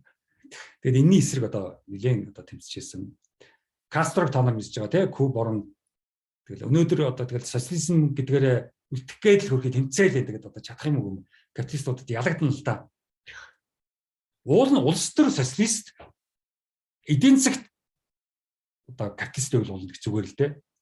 Тэгээд ингэ хоёрыг хослуул. Тэгээд тэрийг одоо тэгээд за энэ дараагийн лекцэн дээр ерөнхийдөө одоо Сартр Бууар хоёрын ер нь ямар харьцаатай байсан, тэндээс ямар үр дүнгууд гарсан, тэндээс ямар философийн чухал ойлголтууд гарч ирсэн. Ялангуяа нөгөө феминизм энэ төр гэж бид нар ярьдаг шүү дээ. Тэгээ тиймэрхүү сэдвүүд рүү орно. За нэг иймэрхүү нэлээд компакт, нэлээд явдалтай сэдвийг одоо харах гэж орлоо. Яг л бид нар л одоо ингээд философи одоо яг Монгол руу одоо ингээд орж ирж байгаа. Маркс, Ницше хоёр бол жоохон хол байлаа шүү дээ. Сартраар чи одоо бид нар л философи бид нар л орж ирж байгаа. Яг л Сартр чинь Орос, Хятад хоёрт очиж философийн ярилцлага уулзалтууд хийжсэн байхгүй. А бид нар бол өнөөдөр ч одоо өнөөдөр л дөнгөж гадны нэг одоо Сартр мэтийн философч ирэх юм бол нэг уулзаж ярилцах төвшөнд өнөөдөр л ирж байгаа байхгүй. Өнөөдөр одоо Сартр ороод ирлээ гэхэд Сартртаа бол сайхан философи ярьж болно л доо. Тийм. Тэгээ барууны орнуудаас ямар нэгэн байдлаар улс орнуудаар одоо философч уу явлаа гэхэд одоо Монголд ирэхэд асуудалгүй л дээ. Хэдэн онд үлээ ардын намынхан надаас баахан философи сонсож надаар баахан яриулж өөрснөө Америкт очиод Америкийн нэг философтой танилцсанаа тэрийг Монголд авчиргуудаа уулзалт хийгээдсэн шүү дээ. Тэгээ намайг дуудаагүй шүү дээ. Хөвчтэй аваад. Бүгдээ одоо маш их юм сурсан да. Тэрс тэгээд мэдэхгүй царай худлаа ингээл мэдлээ. Уул нь ингээд бас энэ дэлхийн янз бүрийн философи зөвхөн Орос, Хятад очиод яваад өгдөг ш. Бас Монголоор дайраад явдаг болсон. Сайхан л байл л да. Тэгээд тэр цагийг тэгэхээр тэртээ тэргүүдэл ирэх бах. Дараагийн үеийнхэнд ирэх бах тий одоо энэ талбай дээр гарч ирээд байгаа залуучууд бол дараагийн ирээдүйн одоо Монголууд болчих. Би бол яг ирээдүйд нэг нөлөөтэй биш. Ирээдүйд байх ч юм чинь. Тийм учраас надад нэг одоо нэг сонирхолтой биш. Тий. Надад бол философиол хийгээл хүмүүс аль болох философиг түгээгээл явж ах чинь одоохондоо надад чухал. Тэгээ та нар ингээд бас философийн лекц сонсоод эндээс юм сураад эндээс тодорхой ойлголтууд аваад гол нь өнөөдрийн философоор нэг социализмыг л нэг ойлгочих хэрэгтэй байна. Тэр чинь тийм байсан юм байна. Хүнийг нэг хүн болгочих гээд байсан юм байна. Капитализмыг эсэргүүцээд байсан юм байна. Яг бол капитализм хэд их ашиг эдийн засаг гэхээр хүн хүнийг балдаг юм байна. Бүхэн мөнгө эзэлчихээрээ хүн биш болдго юм байна. Нөгөө no soul, no humanity гэж байгаа байхгүй юу? Ямар ч хүнлэг хүмүүлэг юм байхгүй. Ямар ч энэ дотроо юу ч яахгүй хоосон хүнсчүүл гэж байгаа байхгүй юу? Капиталистууд хүн ер нь мөнгөний төлөө явахаараа энэ дотор нь сэтгэл одоо сүнс тэр бүгдийг мөнгө авчаад дотор нороо байлждаг гэсэн тийм ойлголт явдаг байхгүй. Тэр л одоо балж шээ. Тэг мэн нөгөө хэлээд байдаг энэ 10 жилийн сургуулиудыг бүгдийг хувийн мөнгө төлдөг биш болго гэдэг чинь тэр баг. Бүгдээрээ адилхан ерөнхий боловсролын бүх боловсролын систем үнэгүй байх хэрэгтэй. Төрөөс одоо төрийн мэдлэлтэй явдаг. Энд чинь бас л нөгөө Сартр явж байгаа шүү дээ. Сартр яагаад нөгөө Нобелийн шагнал энэ дэр одоо хамгийн хаана нэлээ би нэг юу оруулсан байгаа шүү дээ.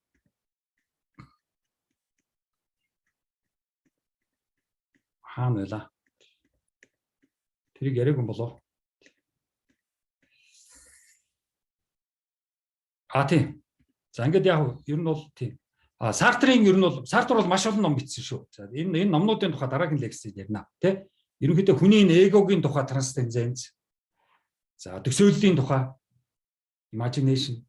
Бид одоо 3 цагаан номон дээр ярьж байгаа. За emotion-ы тухай сэтгэл хөдлөл. За бас юу явж төсөөлөл явж байна. Being and nothingness. Байх ба юу ч үгүй байх ба байхгүй гэсэн ойлголт. За existence бол humanism шүү гэсэн ойлголт явж байна. Энд их гоё ном бичсэн байгаа. Critic of Dialectical Reason гэдэг.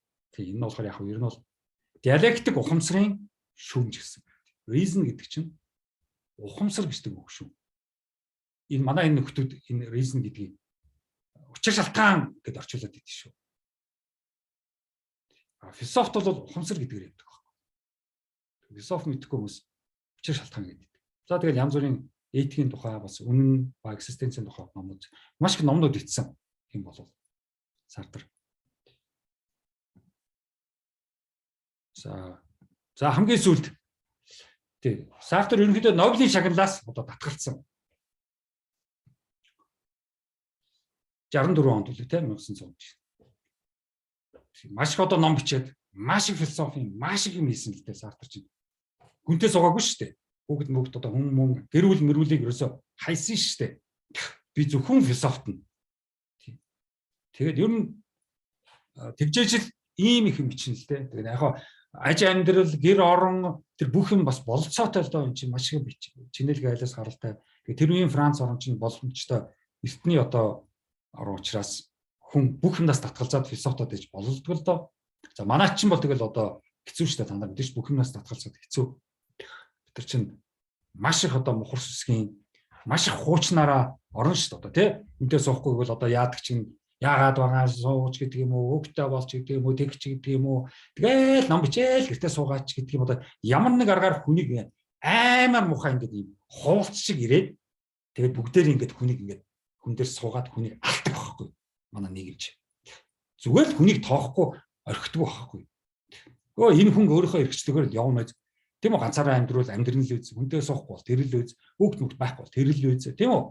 Тийм. Тэгэл өөрөөр ингээд явна л үз. Тийм үү? Ажил мэргэжил гэхгүйгээр зөвхөн номоо бичээд амьдраад явна л үз. Тэг заавал хүн ажилтаа байх албатай юм уу? Заавал төрд хүн ажилд орох хэрэгтэй юм уу? Заавал хүн одоо тийм үү? Дих хэрэгтэй юм уу тийм.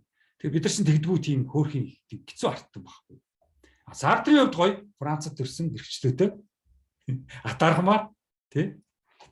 Тэгээ Нобелийн шагнал өгсөн банер буцаасан. Тэгээ яагаад Нобелийн шагналыг буцаасан гэхээр манай Сартр хоёр шалтгаан хэлсэн байхгүй. Би Нобелийн шагнал авахгүй гэсэн. За нэгдүгээрх нь юу гэж хэлсэн бэ гэхээр ер нь надаас доогуур хүмүүс тэр Нобелийн шагнал өгдөг хороо комитет байгаа шүү дээ, баг байгаа шүү дээ.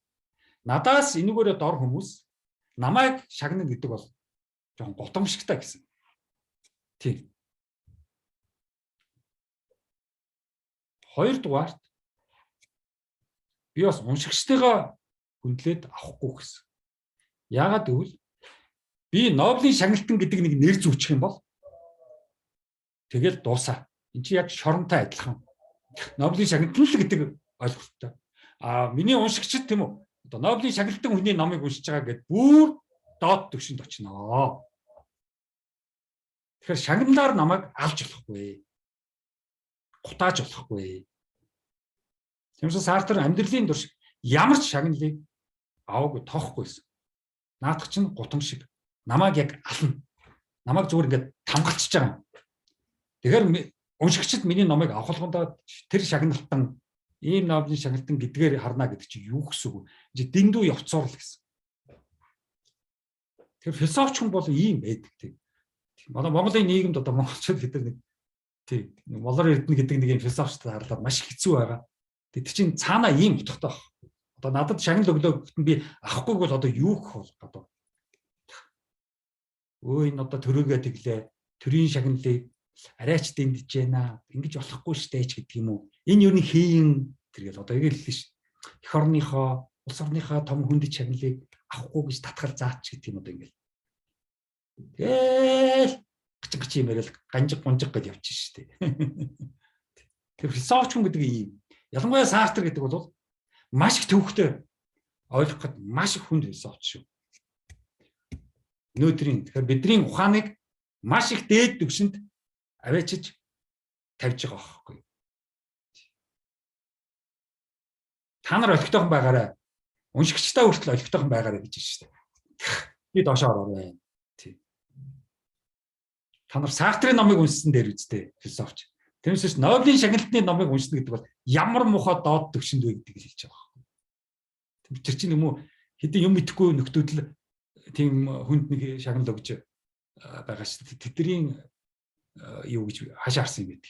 Надаас 7 дор юмнууд намайг магтаад надад шагнал өгч хаашаа харсан. Надаас дээгүүр мундаг л хүмүүс намайг үнэлж миний хэмжээг мэднэ шүү дээ. Надаас доор юмнууд миний хэмжээг мэдэх чадваргүй л гэж байгаа.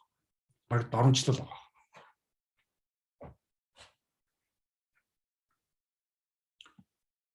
За тэгээд дараагийн юу нөө лекцийн нөгөө нэг юу байгаа?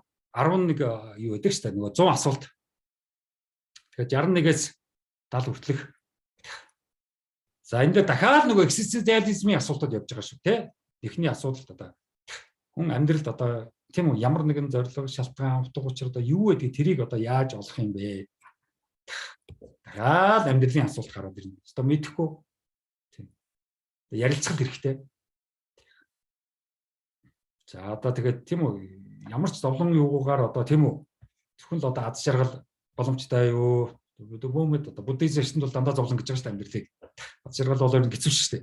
Тийм. За философичд аз жаргалыг бол нэг шаардлагагүй гэж байгаа шүү дээ. Тэр нь бол нэг л аз жаргалтай хүн тэгэхээр ажил хийхгүй гэсэн үг шүү дээ.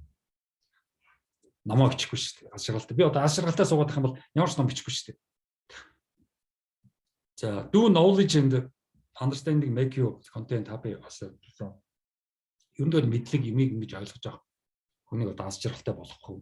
Тэгээ мэдлэг явахтай аз жаргалтай болгохоос илүү баргалжил гутраад гэл та. Би ямар их юм мэдэхгүй мэ гэдгийг л мэдчих явдаг л та.